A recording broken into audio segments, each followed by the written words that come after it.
everyone wants to give us money and give everyone. So it's cool again. It's like to be a patriot. It's like, I don't know how that went uncool. $3 a share to over $12 a share. Field drones, which we bought for $14 million in 2021, and it's now worth about $700 million.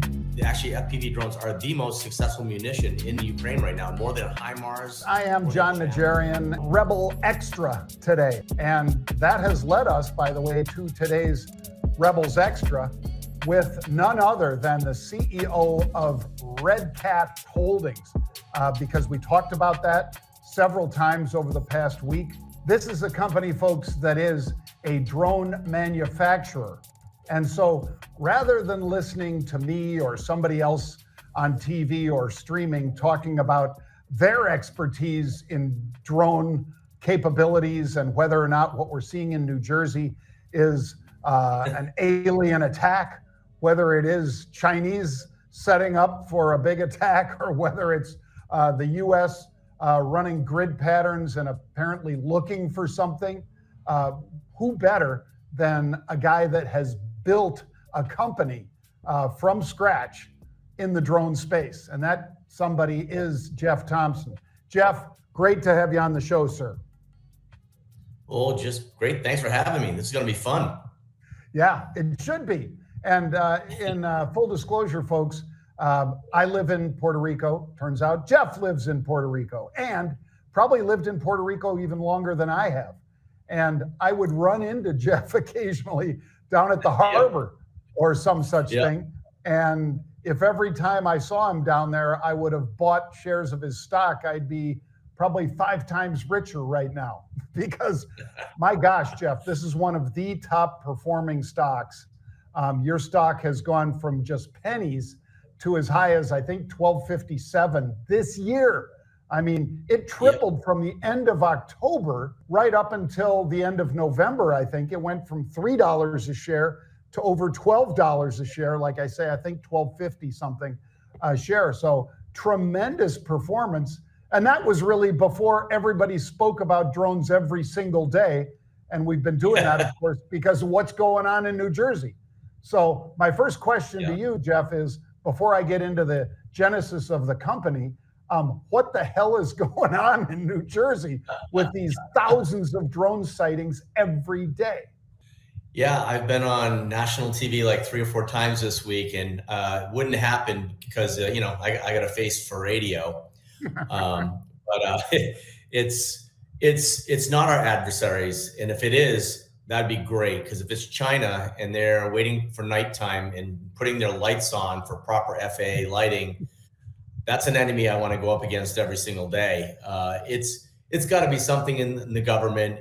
And they're not the size of small buses, because if they were the size of small buses, they could not fly like an FPV drone or a drone like we make for the military, because they'd have 4 propellers. It doesn't exist to be able to fly like that. So it is not the size, and then everyone thinks a plane or everything else they see, a helicopter is now a drone. And to get rid of the confusion, they're putting a ban in Jersey to get rid of all the hobbyists that are probably just getting up in the sky, just trying to figure out who it is. And then everyone else thinks they're aliens too. And, then China actually responded yesterday. The CCP responded saying, this is basically just to give more hysteria, because the NDAA, National Defense Authorization Act, went through the Senate yesterday, going to the president's desk, which is probably going to put DJI and Autel, DJI's largest drone manufacturer that's sponsored by the CCP, putting them on the covered list, which is the same as Huawei. So they could be toast in the US market in a year. So that was them trying to lobby to try to keep their drones here. But it's looking like they're gone finally. DJI and a lot of the things that they manufacture, because it's not just one thing, folks. They make a lot of gear, if you will, and drones. They're really known for making probably some of the easiest to fly hobbyist drones. And now I'll jump back, if I can, Jeff, to so how did you start in the drone business? Very interesting. I had another company that I founded, took public. It was in telecommunications. And one of my largest investors had a fund, and it was just as some of the hedge funds were starting to move to Puerto Rico. for tax reasons. And he was also wanted me to go look at a drone company because, Jeff Bezos on 60 Minutes back in like 2013, I think it was, said all packages are going to be delivered by drones. So all of a sudden drones were hot back then. That was drones 1.0, which everyone lost their shirt in. But anyway, they told me to go look at this. I went to look at this company in Florida, which is now a pretty important company called Get FPV. It's the original FPV, which is these goofy goggles that we wear when we fly. So you see what the drone sees. But anyway, I was there for a couple of days and they asked me to be the CEO. So I was like, no, I got a pretty good gig. And I bought some of the kits to actually make them. So, I went to school for electrical engineering. And that was in October of 2015. And in February, I asked my wife if she wanted to move to Puerto Rico, and I was going to resign from this company and start from scratch again. And I don't know why she said yes. She's just as crazy as I am. The great weather. Yeah, great weather at the beaches. Great island. I love it there. That got me in there. And then I didn't know what I was going to do. I just wanted to do something in the drone world. I knew that from my last time, I rolled up 6 regional players with using a public vehicle and made a national play, putting together 6 regional plays. So with all these like very small, high-tech, great companies in this nascent technology, I was like, yeah, I need to roll up the best of the best with a public vehicle again. And that's what I've done. I actually bought 5 companies so far. And then I spun out 2, and they're doing great now. They're doing fantastic, called UMAC. Just put Donald Trump Jr. on their board. I'm also a co-founder there too. But, we sold those 2 off, and we mothballed the hardware on one side. We wanted their remote piloting, which is very important for war. And we have Teal drones, which we bought for $14 million in 2021, and it's now worth about $700 million. And we recently bought a company called FlightWave, which is very undervalued right now. The demand from the military, DOD, all the 3-letter agencies for the FlightWave Edge 130 has gone through the roof since we closed a month ago. So we have these 2 really unique birds, we call them in the industry. The Edge 130 does stuff no other bird can do, and it's a fixed wing. That's how it has the longest flight time in the government approved, called Blue UAS, but it also can hover. Again, it's not us above New Jersey with this unique bird. But yeah, we have two great drones, and we have another system that we're actually getting from UMAC. They're building it for us called Fang. So we got Fang, we got the Black Widow, which just won a massive contract with the Army. And then we have the Edge 130, but we're switching the name to the Triton to fit into the spider world. So we call that our family of systems. But did it mostly from acquisition, but now Teal has been mostly growing organically for the last 3 years. Sort of like Hewlett Packard, you actually started some of this in a garage right here in southern part of Puerto Rico, right? Yes, I was I went to look at a bunch of different houses in a lot of different neighborhoods, like everyone does that's moving to Puerto Rico.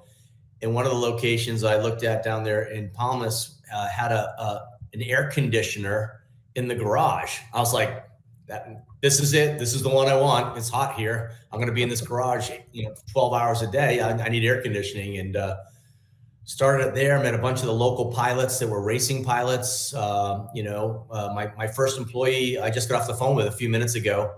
He just landed. He's flying all over the world. He's a really great pilot. He works for the biz dev team, demos to ministries of defense all over the place. And because he speaks Spanish, he just took over all of Latin American sales. We've got to build a company from scratch right out of Puerto Rico through the NASDAQ. I'd be remiss if I didn't mention the guy handling the duties today is Jared Winkleman. Jared is fantastic. He is a producer, videographer over at Market Rebellion, and a gentleman that handles an awful lot of the social media and other posts is Andrew Coffey. And Andrew Coffey is the guy that really turned me on to Redcat Holdings and to what you guys were doing, because he said, John, these guys got the best pilots on earth.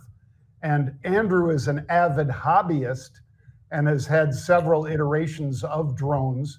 And so a lot of us, of course, are used to seeing people flying drones with, their iPhone, where the software, goes on here, and they can see, of course, through the camera that's on the drone. It's basically streaming to their iPhone, so they can see it like that. And then the next level up is where you've been, and that is, you put on that array of goggles, and it's like you're at the wheel of that thing, and you're just flying. I couldn't believe what these drones could do. I mean, the very tiny spaces with just inches on either side, and the drone could go right through there and so forth. So maybe tell us a little bit about that, because obviously that's something that the hobbyists would envy, but not a lot of hobbyists have that kind of tech. That's an awful lot of A, skill of the pilot, and B, perhaps a slightly different drone itself for the military. Yeah, so no one knew about FPV, just 2 years ago. There's been maybe a million FPV drones made in the history of FPV in the early teens, 2013 or so. And then as LiPo batteries became even more important and made you be able to fly longer, and the performance. And so you basically build these things called first-person view drones. They're very, they're basic. They just basically have a computer that tells the electronic speed controllers really simply 4 propellers, which direction to spin and how fast. But when you see these pilots in person, going 70, 80 miles an hour, doing stuff that no one else can do. And naturally, as things progressed, the war broke out in the Ukraine, and they didn't have drones. They said, wow, we could probably use these FPV drones. And all of a sudden they become one of the most successful. Actually, FPV drones are the most successful munition in Ukraine right now, more than HIMARS, more than javelins. I mean, this thing that costs $1,000, and I was there last year and got to do a little ride along on one of the test facilities, and to see how they use these things. Wow, they takes them about 10 days to train these guys, and they go right to the front, and they're doing things with $1,000 drones that you can't believe. They're fast. And, you can go 5 feet off the ground and go 70 miles an hour. If you're the enemy, by the time you hear that coming, it's too late. So this, now we've got, Eric Schmidt from Google went there a bunch of times to see these FPV drones. Now he wants to build an FPV company. I think he is. It's something like a White Ghost or something. I forget what it is, but now everyone knows what FPV is, but because of the Ukraine war. And now the actual Department of Defense is building a program, which is going to be a traditional program of record for FPV drones. And I think our sister company, UMAC, will do very well from that, because they've been in that business. They basically, Alan and the co-founder of Fat Shark that made these, they basically invented FPV. They tell me never to say that, but no one else built a real goggle that was reliable and built in the tens of thousands every year. So no one knows FPV better than UMAC, Unusual Machines. So it's going to be great times, but the drone industry is now realizing that you don't need exquisite $33 million Reapers. You're going to use smaller drones that are portable. And with that, like the Black Widow, which we just launched in September, and that's the drone that we built for the U.S. Army. For 5.5 years, we've been trying to win a program of record. Started with like 30-something companies. It included all the big guys, the big primes, Aero Environment, Boeing, Lockheed. Went from 30-something companies down to 5. Then it went from 5 down to 3. It was us, Vantage Robotics, and Skydio. Skydio is very well backed from Andreessen Horowitz. And then down to 2. And then we had our final prototype deliveries in May. And we were sole source selected for 12,000 drones, 6,000 systems. Each system is 2 drones and 1 controller, but it has to fit in a rucksack. And when you look at what this drone can do, you can fit it in your rucksack. So every soldier can be on a battlefield, can launch a drone, go around, do reconnaissance. It also has kinetic capability. I can drop that kinetic and keep the drone.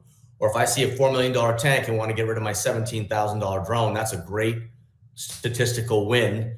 You can just kill that target very easily. Or if you see, people carriers, mortars, you have air support by yourself. You don't have to call in air support and have that capability. And more recently, just this week, we announced our combination with Palantir. So that same drone that we can fit in our rucksack has artificial intelligence, the best in the market.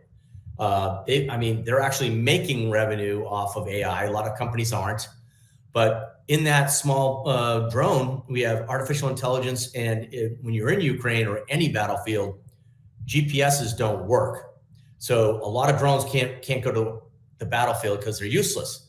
So we also are partnering with them for their software called Visual Navigation, VNav. So no GPS required. It relies on the cameras to drive the drone on a battlefield when a GPS is being jammed. So it's kind of like a Tesla. They use cameras. That was one of my questions. In fact, this Palantir partnership, if you will, seemed like that was pretty groundbreaking because AI for navigation, for all the reasons that you just mentioned, Jeff, seems like a game changer. And the fact that Palantir picked you guys to do this with, I'm sure Mr. Schmidt over, the former Google guy, is probably surprised that they decided to throw in with you. But then again, you've got 12,000 of these that are going to be in the field, and he's just starting to get into the field. Yeah. So when you have the way AI has to work is they have to have lots of cameras and sensors, and all that data becomes what teaches the AI further and further and further. And they've been doing it for 20 years for the military with their AI. It's called Maven. So when you believe it or not, the drone that we have in our rucksacks now is more capable than the drones that cost tens of millions of dollars. But with this technology on there, that it's even tenfold of what we can do. And those sensors, the sensors in the cameras, payload they call it. That's military speak for camera. It's actually the largest buy from the DoD for a drone in quantity, not in dollars. So we're going to have the most cameras and the most sensors out in the battlefield. So it's for Palantir to want to choose us. That's probably a big reason. I'm just happy they're working with us. They're a great company. We align with their culture quite a bit. They're really fun to work with, and they get shit done. It's Karp kind of drives them hard, but that's another Peter Thiel, Elon Musk company, right? Those guys were both involved. I don't know if Musk is in there. You got John Lonsdale and a lot of smart guys in there that are also patriots. It's good to see that these days. They kind of started all that, and then Anduril came in, and then all of a sudden, no VC would touch a defense company. Now they're all drooling over everybody, and everyone wants to give us money and give everyone. So it's cool again. It's like to be a patriot. It's like I don't know how that went uncool. Question about the war in Ukraine and/or Gaza, wherever soldiers may be using your technology. And I know, like you said, it's U.S. Army and it's the Black Widow and so forth. If the wars wind down, there's still going to be plenty of action and plenty of demand for what Redcat Holdings does, right? Yeah, so everyone is, if you look at the percent of GDP in all of NATO, it looks like a hockey stick graph. I think Poland's 3x of what they used to be. No one wants to get caught like Ukraine and have to start building drones and begging other countries for money. So everyone's going to stockpile, specifically in NATO, because it's going to be, even if they stop that war tomorrow, no one's going to believe that, everything's going to stop. And then you got the Middle East, you got Gaza. There's we're getting a lot of information and requests out of Lebanon and that area and Syria. And then Indo-PACOM, which they're really trying to turn the Taiwan Strait into a drone hellscape, is the way they're putting it. There's some very interesting things we need to do there too. So I don't think not just us, but any defense company that's making small, smart stuff that's inexpensive, it's going to probably fit really nicely into the Doge environment. Not wasteful $35 million drones that can be shot out of the sky in like 20 seconds, like the Reapers. It is pretty amazing. I mean, occasionally I see these reels, Jeff, of a ship firing missiles, and with each missile that goes, they have $1 attached to it, and it just shows like boom, boom, boom, boom, boom, boom, and it's like $10 million because each one of those was $2 million, and those are the cheap ones. It's amazing when these defense mechanisms on these ships and so forth, when they see something incoming and they're firing 1,000 rounds per second sort of thing. You know, forget about a minigun. These things are just, it's going so fast and that barrel is spinning around so quick, they can do hundreds of thousands of dollars just on each violation of their airspace. And yeah, it's nuts. To have you guys with these drones and the capabilities they have with the right pilots is pretty compelling. Yeah, the way they're looking at drones now, specifically, you know, for ours, the system only cost about $45,000. They're really looking at us as a munition, which is fine by me. Use it as a munition and keep buying them. But you know, as you were just mentioning, these, I think when Iran sent the first volley of like 300 or X amount of drones towards them, I think they spent $3 billion that night shooting them down. So that's got to stop. So this is where you can, one of the things that we do is we also have the only commercial swarm capability available. And we have one, it's called the Hive XL. It can fit 80 drones. You got to pull it with a trailer. It can be put on the front of a ship. We have another one that's made for the back of an Army M Razor Polaris, you know, like a dune buggy thing, but it can fit 12 drone swarm on there. So we want to put these things on boats in the Strait. So if there's a low flying aircraft, we can send 80, you know, $17,000 drones and take down the $30 million helicopter. That's a lot less expensive than you know, sending off $1 million missile like they were doing in Israel. Maybe talk for a second about obviously drones are unmanned. It could be somebody like Jeff that's wearing those goggles, but the vehicle itself is an unmanned vehicle by its very nature. And so without a human on board, you don't have to worry about what Top Gun Maverick was showing, where these guys are pulling up and they're, you know, experiencing 6 to 8 Gs, and all of a sudden, as hard as they might push, they might black out because, you know, too many G forces. Meanwhile, the drone, it's just up to the capability of how much can that particular piece of hardware take, not how much can the human take. Yeah, I think the additional amount for, you know, some of these fighter jets to put a human being in there is like $13 million. A, you can get rid of $13 million. And B, you're like you just mentioned, the performance and the way they can fly is going to be, it would look erratic to us because we think like humans, like why would that plane fly like that? But they can do turns that we wouldn't want to do being inside that plane. So the performance goes up. And, you know, the best thing is we don't want our soldiers dying. Why send robots? That's right. Now, do you guys train the pilots as well? Do you have a division of RCAT Holdings that trains the pilots? You deliver, so a sale happens and you guys deliver the hardware. Is there that option where they say, yeah, but we need these guys trained on this? Yeah, so the short range reconnaissance program of record we just were awarded about a month ago is for, you know, based on the amount of systems that they're fielding, is about $260 million. But typically on top of that, on a program of record, you have spares, repairs, and training. And that usually brings up the contract by approximately 50 to sometimes 70%. So training is a big thing that you need to do.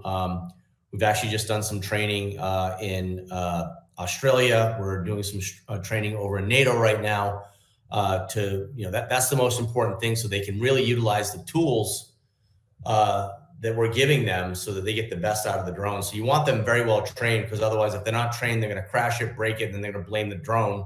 So we try to train as best we can to make sure they're doing. But yeah, training is crucial when you're selling to the departments of defense and ministries of defense. So about how long does it take to train a pilot, a military pilot for this? I mean, let's say it's a soldier and they've never flown a jet or a plane or anything else. I don't know that that would matter really, but let's say that they have no flying experience whatsoever. How long does it take to bring them up to speed? The good thing is a lot of these young soldiers have been playing video games for the last 10 years. That's what I thought. And yeah, so they can get on the sticks. It's very similar to an Xbox controller. Actually, some of them actually look exactly like an Xbox controller. So their capability for the eye-hand coordination to train is pretty easy, and the drone can help and assist. But there's certain modes like we always go up against electronic warfare, so they're trying to jam the controller, they're trying to jam the GPS, and if you can beat that, it's very scary, and our enemies should be scared because we can also go into this mode called dark mode, and that means there's no electronics being used, and once it's locked onto a target, it's going to get its target no matter what you throw at it with EMP and electronic jamming like the Russian jammers and the GPS connections. It's over when we go into dark mode if it's got a lock on you. That's pretty scary stuff. And I got to believe, even though, right now Redcat Holdings is primarily military, and you spun out some of these other companies that you talked about top of the program, that there's got to be some uses of these, perhaps not with the munitions, but there's got to be uses for this for local law enforcement and certainly border patrol and all that, right? Yeah, actually, Border Patrol is a big customer for us. So even though we focus on the military, we do get a lot of stuff like Border Patrol, DHS, Department of State, Cal Fire. We won a bake-off almost 2 years ago against some of the same players I mentioned earlier. They bought like 50 drones from all of us, and then we had a bake-off, and we ended up winning that. We're hoping they're probably all going to upgrade now to the Black Widow. That was the Teal 2. And then recently, as we just closed with FlightWave, we got an order from the Border Patrol for them. So we're really the drone vendor of choice for the Border Patrol. I will say that the FlightWave Edge 130 is the only drone that can keep up with a motorcade of some very important person. So I'll just say that, and I'll leave it there. But yeah, it is dual use, but that's just basically if you make something that's really good enough for the warfighter that can protect that warfighter, make the warfighter smarter, safer, and more lethal, it's going to have a million applications. Like even like our small swarm, there's a hostage situation. The police show up, they can launch 4 of our birds at the same time. One pilot can control all 4. They can literally put a drone on each side of the building and make sure no one squirts out, put the thermal on and see if they're near the window or how many people, try to get a grasp of how many people are in there.